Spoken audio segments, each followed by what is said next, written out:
I'm about to play a controversial news story and then give my own reaction to it. It takes about 45 seconds to play out, and once it's done, I'm gonna give my reaction, and then I'd love to hear what you have to say about it down in the comments. She was just trying to get to a Detroit Lions watch party this month when her Lyft rolled up. As I'm walking, I see him like making faces or whatever. I'm like, oh man. She already knew. I can fit in this car.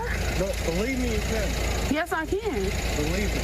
He told her there's not enough room in his car. The kicker part was when he started to talk about his tires. You know, I feel like that was a slap in the face. That was like my tires, you know, like. The driver said his tires could not handle her weight. Every big person you turn down because they can't fit in your car? Yeah, because they need to order the Uber XL. You know what? I don't never have to order Uber XL. He apologized, canceled the ride, and left her there.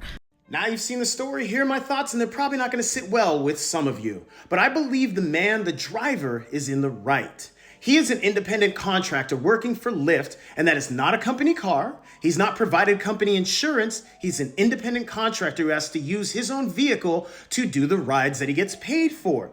Now, I understand that she requested that particular vehicle, but let's be real.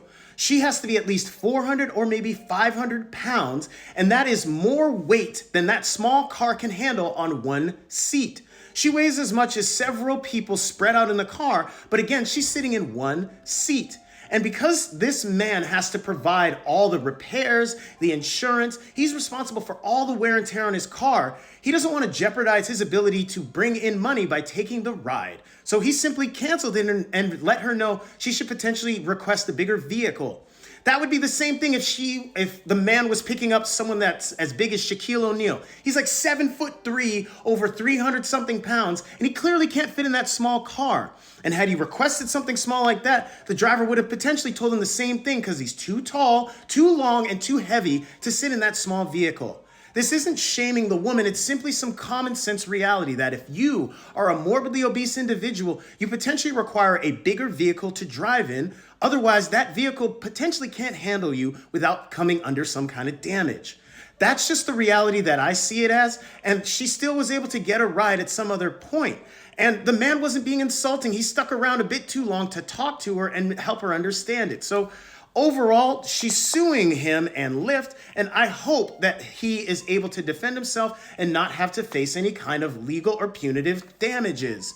But the world we live in is bending over backwards for the fat acceptance movement, so chances are she's gonna get paid, and this dude is potentially not gonna be able to drive for Lyft, not gonna be able to provide for himself, so he's getting screwed over simply because she